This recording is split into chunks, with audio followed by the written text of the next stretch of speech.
So no, Vijay has already taken all your thunder and told everyone all about Acorns, so we're done, right? No. There are more than details. He decided not to run in here and correct anything. No, you did a great job.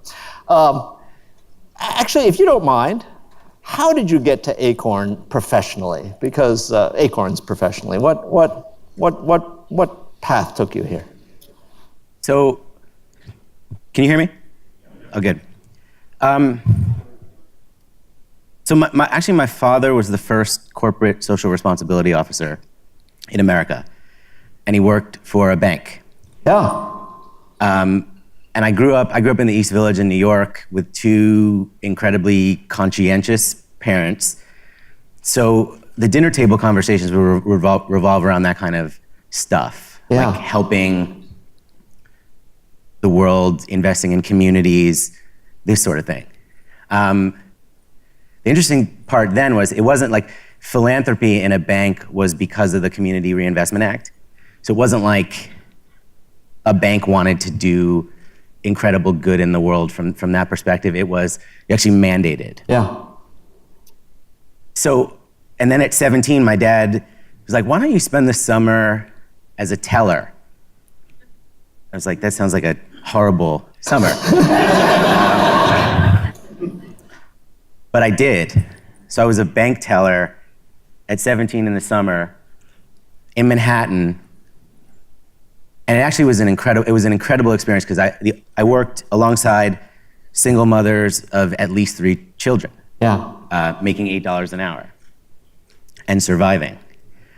So I saw that, and I think that always stuck with me. And just, there were other experiences, but fast forward to the beginning of Acorns, and it's like a lot of the country is struggling. Yeah. And there haven't really been financial institutions built from the ground up to serve everyday Americans. So we should do that. Yeah. So that's inspiring. Take us from the initial business model of Acorns, and you've been both adding customers, AUM, revenue, but also lines of business. Just talk us a little bit through what you all are doing now, starting where at the founding. Yeah. Yeah. But most of the fintech companies you hear talk about free, and everybody's sort of touting free. We actually don't like free, so we charge a subscription. Why? Why don't you like free? I like free. I know. But I do believe in the concept if it's free, you're the product. Yeah. Not the customer. Yeah. No, if it's free, the customer is the product. Yeah, no, exactly, Yeah, right. yeah, You're yeah. the product, not the customer, right, yeah. So you're making money in ways that I don't know about. Yeah. We make money in ways that you know about. So we charge $1 a month for this tier, we charge $2 for this tier, we charge $3 for this tier. There'll be more of that. We have brand partnerships with 320 brands, and we make revenue from those. But those partnerships are like Sam's Club, Sephora, Apple, Nike. So if you're an Acorns customer, just you've connected a card to Acorns, like a debit or credit card, and every time you purchase, we round up the change to the nearest dollar and invest it in a portfolio of ETFs for you. Then we started partnering directly with retail brands who also invest into your Acorns account as a reward for shopping. So if you fill up your tank at Chevron puts 25 cents into your Acorns account, and you get a message from us that says Chevron just invested in your future. So we make money from those arrangements also. Yeah. So take us through the different lines of business that you've added over time.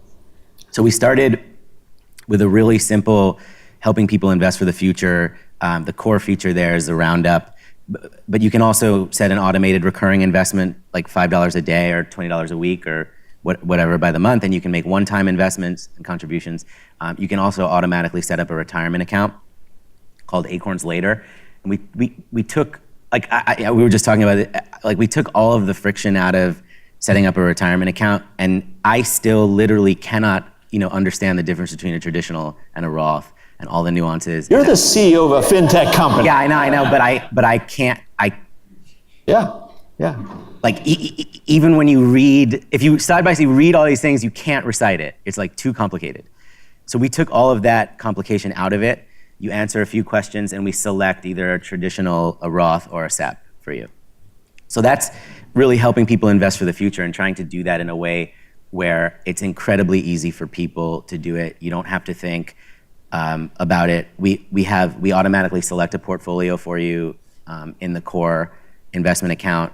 There's only 5 portfolios you can change, but it's conservative to aggressive, and they're portfolios of ETFs. So you can't actually actively trade with Acorns. There's no cryptocurrencies, no Bitcoin, none of that. We try to keep it like this is what's best for people. And I was also telling you this anecdote. I like to reveal embarrassing things about myself. I this week was on a phone call with my personal financial planners saying, okay, so when the market goes above 26,000, let's take all my money out of equities and put them in fixed income. And they were like, are you serious? Family show, but right. yeah. No, sorry, right.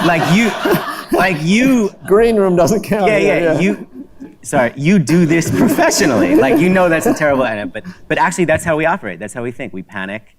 We think we're good investors. We're not. We all think we can time the market. I was like, it went over 26,000 once. Next time it goes over 20.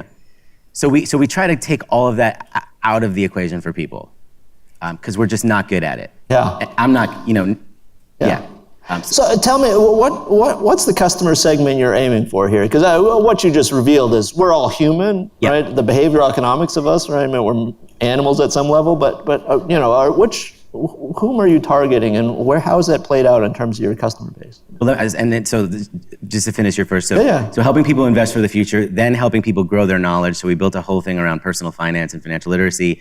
We brought in a bunch of really good journalists. We produce a lot of content to help people really understand the basics and then beyond the basics.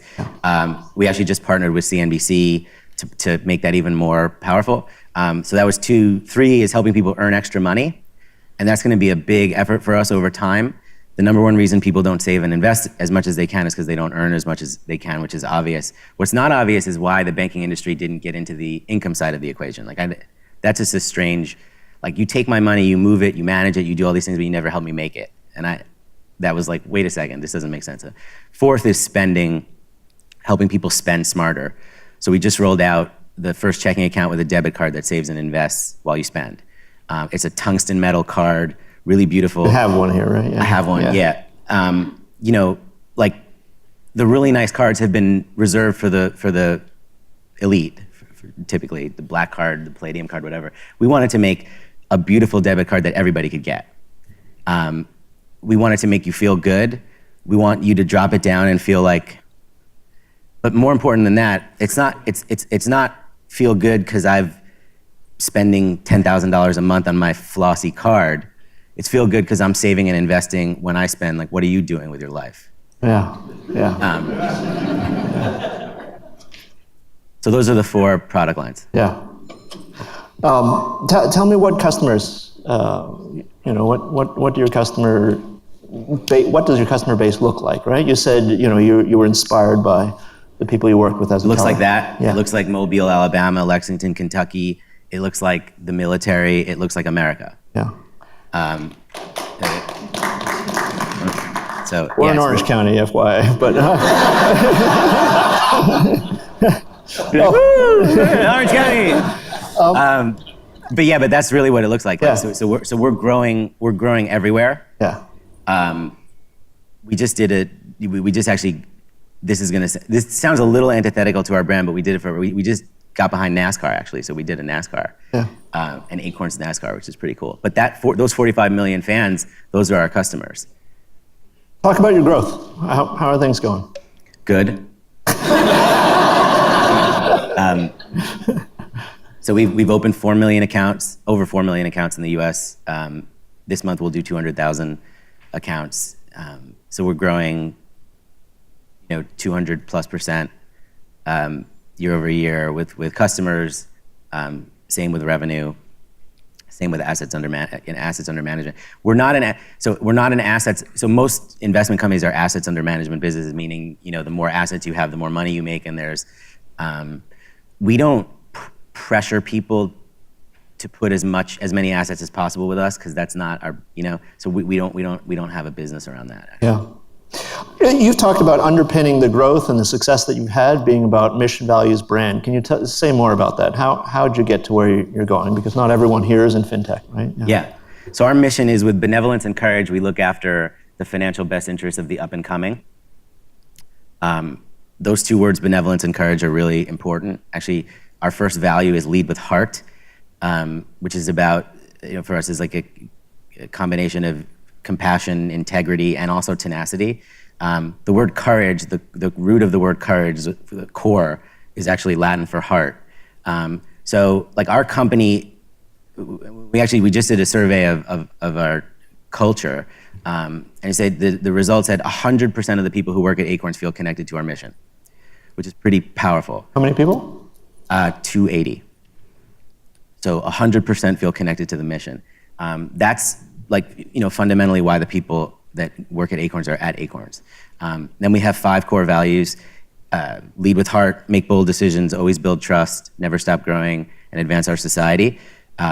Everybody in the company can recite those cold, not because we have some weird cult initiation process, but because we try to live them and breathe them, and people use them as a yardstick. And when someone doesn't adhere to them in some way, do you use Slack? I hate Slack. Slack is I find it, but there's these public discussions always happening, and sometimes someone will say something rude and embarrass somebody, and then they'll call them out, but use the value as the way to do it. Yeah. Which is good. Yeah. And brand? How's that playing? So the other thing, and actually my favorite, besides the mission, my favorite thing about Acorns is is the concept of the brand. The concept of the brand is, from tiny acorns, mighty oaks do grow. And that's like our whole mission and purpose. We're trying to help people grow from a tiny acorn to a mighty oak. So it's it's like the perfect metaphor for what we're trying to do. And we lean into that a lot. We talk a lot about the future is yours. We talk a lot about unlimited potential. You heard me say we call our customers the up and coming. It's all about upward growth, even rounding up. So everything we do really connects to our brand, and we think deeply about the things we say. Our design, the app screen opens with a branch going, animating up. So it's very much kind of woven into everything. Yeah. I think that's really important. I think one of the mistakes that almost every brand today makes is every 3 years there's a new campaign. And not just a new campaign, it's a new idea. Or it's here's our new tagline. It's no. You should have just do it. And then articulate it in different creative ways. But be what you are and stick to that and stand for something and have courage in that. Yeah, language and design is so powerful and important, as you said. I'm curious, this business school partly is leading the charge in terms of digital. To what extent, how is it that plays into what you're able to do now versus, I don't know, if we didn't have all the tools that we have now, other than Slack, whatever. I want to say we were really early in being mobile first. I mean, it seems sort of almost absurd now because everybody's mobile, but we were mobile first, and that's been helpful. Yeah. We have a web app, but mobile is the majority. So I think that's been really helpful. Definitely being a mobile first company, we review UX and design in mobile first. We review, even when we're reviewing the acorns.com website, we look at it in a mobile view. We take that and then, even though sometimes designing for the full desktop experience is harder in some ways, but we very much think about the small screen first and build from there. And you've mentioned, high levels of your users or customers' engagement. How does that? Why? Because most people don't really answer, but lots of people don't care or pay attention. So when you open up an Acorns account, if you're doing roundups and you're doing $5 a day or $5 a week, and you're like actually every time you come back, or not necessarily every time, but a lot of times when you come back to the product, your account has grown. Even if the market takes a little bit of a dip, your account has grown because you've put another $7.60 in or whatever since you came last. So there's this kind of dopamine effect of Acorns that happens that is very encouraging for people. Like, and a lot of our customers are first-time savers and investors, almost all first-time saving for retirement. And that's not because they're young. That's because we have 65-year-olds who haven't saved for retirement. And we've opened up 500,000 retirement accounts in 9 months, actually, which is pretty awesome. But you get conditioned to saving and investing because each time you see it grow and you see it grow. At a certain point, that plateaus because if you're at $900, like $7, and it becomes less meaningful. But there's a real behavioral psychology thing that happens there, and that's great. So I think that's why people come back a little bit for like a dose of dopamine and a sense of like, hey, I'm having a shitty day, but my Acorns account added $3, and like. Yeah. It's the positive effect of those persuasion technologies, which are used in other places, online, and arguably not for as good a purpose. Do we have mics out for questions here? We'll take a couple quick questions if there are. Otherwise, we're going to go into the lightning round. Anybody have a question? Raise your hand. I can't see you because of the lights, of course, but one right there. I'm just curious, as you're building this out, there's that kind of word of mouth and spread and the excitement and the trust that comes with it when it's small. And as you're growing to the size that you're at and that you're going to become, how do you keep that trust with the cynicism that's out there about whether you can really be doing that good for that many people? Okay, let's pause for a second. Let's take another question and we'll get them all together. Anybody else? Right here. I'm curious how people find out about your service. How do you grow? What's your customer acquisition strategy? All right, great. Trust. So that's number one, obviously the most important thing we have. It's actually our third value, always build trust. So that's where that starts, is like we made it a value. We made it a value in terms of how people at the company treat each other and how people think about customers. I think if you really want to be able, if you really want to create trust in the world, you have to have it as a core value of yours as a company. The other thing is the mission. Literally every presentation at the company opens with the mission statement. It's on the first slide of every. So with benevolence and courage, we look after the financial best interests of the up and coming. So that's constantly, people are constantly reminded of that. The business model and pricing and being incredibly transparent about it. Like so we charge $3 a month for the checking account, debit card, investment account, retirement account, earning account, growing your knowledge account. When you sign up for the card, there's a whole bunch of features listed, but at the top it actually says $3 a month for this, this, and this, and it's like the first thing you see. You don't have to go 5 pages deep to find out what we charge. So I think it's just like, does everything adhere to our value of always build trust? Is it on brand? Is it in keeping with our mission? We beat things up internally like a lot. Like I think if we did something that was not in the best interest of the customer, we would have a conversation about it. If we kept doing it, there would be an uprising in the company. So, because someone asked, like, we're like, what if you got hit by a bus? Like, would this go away? I was like, no. Like this is embedded in our company that we have to look after the best interests of the customers, and trust is the most important thing. And that's not there. There are things we get wrong. Some of them are because, like, I don't know if you probably don't know how ACH works, but like when money moves back and forth, there's a time lag. So like you could have set up a recurring investment of $20 or $100 on Friday, and we pull it, and because there's a time lag, we might cause an overdraft in your bank account. We didn't technically cause it because you set it up, but it happened. So there's things like that happen that we're trying to always solve. That, like, if we cause someone to overdraft, that causes immense pain for the people at the company. So that's a lot. Another one is we actually took the support department at Acorns in our new offices, and we distributed them across the company. So everybody's sitting around people who are dealing with customers.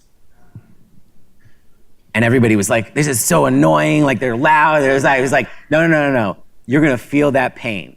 And I wanna feel it, you need to feel it, like every day, all around you, you should feel it until there's none left, if that ever happens, which is never gonna happen. So that's another.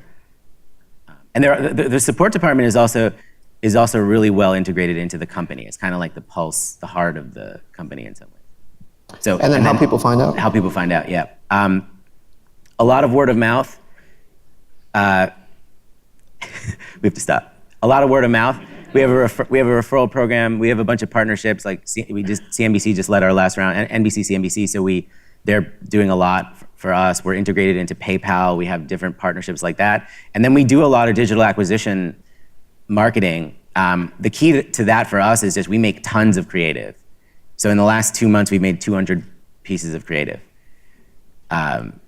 And that's just all about, as much as you think you know, like I've been doing marketing for a long time, you think you know, it's still astonishing like what works and what doesn't work. We have an ad called the Penny Ad.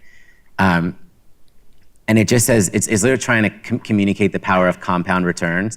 So it says, which is more, A, $100,000, or B, a penny doubled every day for 30 days? I'm sure you guys can guess the answer.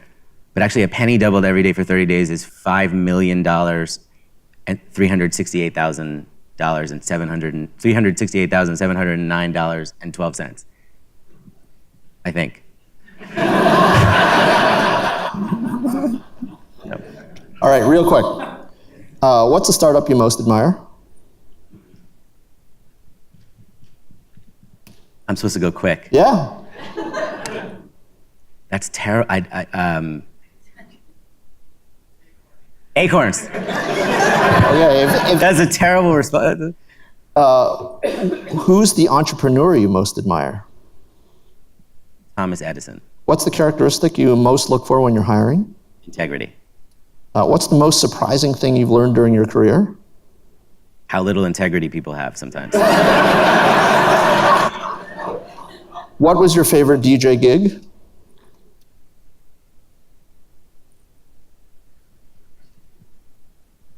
I used to DJ for Jennifer Lopez, so doing her, I did a party for Made in Manhattan in London with her, and it was a very stuffy crowd, and so nobody was dancing, and I had like this little stage, and she came up on stage and started dance, like out of a video, started dancing, and the crowd started dancing, and then at one point, she leaned in to ask me to play a song, and I leaned in and headbutted her in the eye.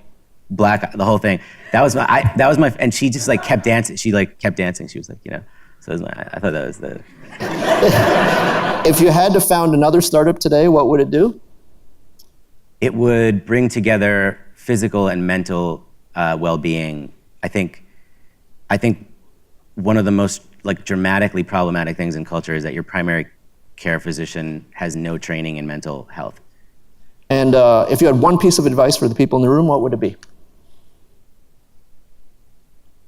Lead with heart. Please thank our Noah for